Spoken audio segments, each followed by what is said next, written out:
కాంగ్రెస్ రాష్ట్ర నాయకులు కంది శ్రీనివాసరెడ్డి క్యాంపు కార్యాలయం ప్రజాసేవా భవన్లో చేరికలు ఊపినందుకుంటున్నాయి. ప్రతిరోజు నియోజకవర్గంలోని వివిధ గ్రామాల నుంచి అభిమానులు తరలివచ్చి కంది శ్రీనివాసరెడ్డి సమక్షంలో పార్టీలో చేరుతున్నారు.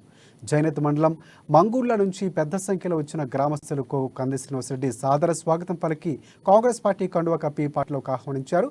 ఇక కన్ప మేడిగూడ నుంచి కూడా పార్టీలోకి చేరారు.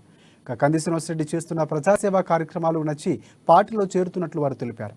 బీఆర్ఎస్ ప్రభుత్వం మోసపూరిత హామీలతో ప్రజలు వంచిస్తుందని కంది శ్రీనివాసరెడ్డి అన్నారు. ₹1,00,000 రుణమాఫీ, రైతు బంధు, పోడు భూములకి పట్టాలు, రేషన్ కార్డులు, పెన్షన్లు, డబుల్ బెడ్రూమ్ల ఇండ్ల పంపిణీలో నిర్లక్ష్యం వహిస్తుందంటూ ఆయన ఘాటైన విమర్శలు చేశారు.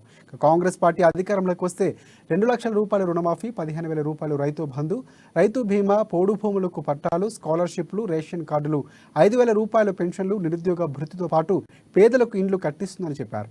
కార్యకర్తలు పార్టీ కోసం క్షేత్రస్థాయిలో పనిచేయాలని కోరారు. ఆయన కార్యక్రమంలో ఆయనని సంతోష్ రావు, పిడుగు స్వామి యాదవ్, పోతురాజు సంతోష్, ముఖ్య సంతోష్, సంజీవ్, బర్ల చంటి తదితరులు పాల్గొన్నారు.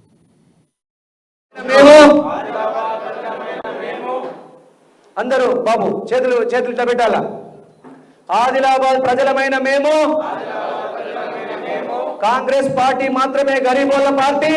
దేవరావు పటేల్ గారి ఆధ్వర్యంలో ఈరోజు కాంగ్రెస్ పార్టీలోకి సాదరంగా చేరుతున్న సందర్భంగా వారికి నేను సాదర స్వాగతం పలుకుతున్నాను. కన్న తల్లి లాంటి కాంగ్రెస్ పార్టీని వదిలిపెట్టేటువంటి నాయకులకి, కార్యకర్తలకి అందరికీ కూడా పేరు పేరున చేతులు జోడించి నమస్కరిస్తున్న కన్న తల్లి లాంటి కాంగ్రెస్ పార్టీకి వెనక్కి వచ్చేయమని, అందరినీ కూడా 10 సంవత్సరాల టీఆర్ఎస్ రాక్షస పాలనని, జోగు రామన్న రాక్షస పాలనని చూసిండ్రు. ఒక్క ఊర్లో కూడా ఇల్లు కట్టకుండా, ఒక్క రేషన్ కార్డు కూడా ఇప్పియలేని బంట్రోతు అటెండర్ కంటే హీనమైనటువంటి వ్యక్తి జోగు రామన్న. ఒక్క రేషన్ కార్డు కూడా ఇప్పియలేకపోయిండు 4 సంవత్సరాలల్లా. ఒక్క ఇల్లు కూడా కట్టియలేకపోయిండు. మాంగూర్ల గ్రామంలో కట్టించిండా ఒక్క ఇల్లన్నా? ఒక్కరికైనా వచ్చిందా ఇల్లు? డబుల్ బెడ్రూమ్ పేరు చెప్పి మీ ఓట్లు దోసుకున్నటువంటి జోగు రామన్నని 10 కిలోమీటర్ల లోపల బొంద పెట్టడానికి అందరు సిద్ధంగా ఉన్నారా?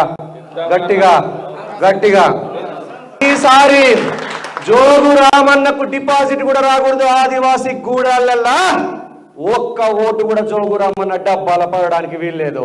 సిద్ధమా మీరంతా? మోసం చేసిన జోగు రామన్నని ప్రతీకారం ఓటుతో తీర్చుకునేటువంటి అవకాశం మీ అందరికి వచ్చింది.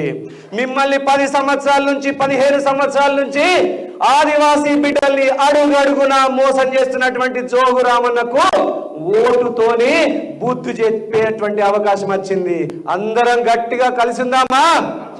చేతి గుర్తు పార్టీని గెలిపిద్దామా? బిడ్డ జోగు రామన్న 15 సంవత్సరాలుగా ఆదిలాబాద్ బిడ్డల్ని మోసం మీద మోసం, కుట్ర మీద కుట్ర చేసుకుంటూ అన్ని దొంగ హామీలు ఇచ్చి ఆదిలాబాద్ ప్రజల ఉసురు పోసుకున్నావు జోగు రామన్న. 40 సంవత్సరాల నుంచి ఆదిలాబాద్ జిల్లాలో భూమ కట్టినోడు లేదు, ఛాయ పోసినోడు దిక్కు లేకుండా మాకు కంది శ్రీనివాసరెడ్డి వచ్చినాకో మాకు తల్లిదండ్రుల లెక్క పట్టుదల అయిపోయింది. మాకు మా దళితులకు, ఎస్సీలకు, అర్జన్లకు, గిరిజనులకు సమ్మక్క సారక్క సినిమా చూస్తారు కదా.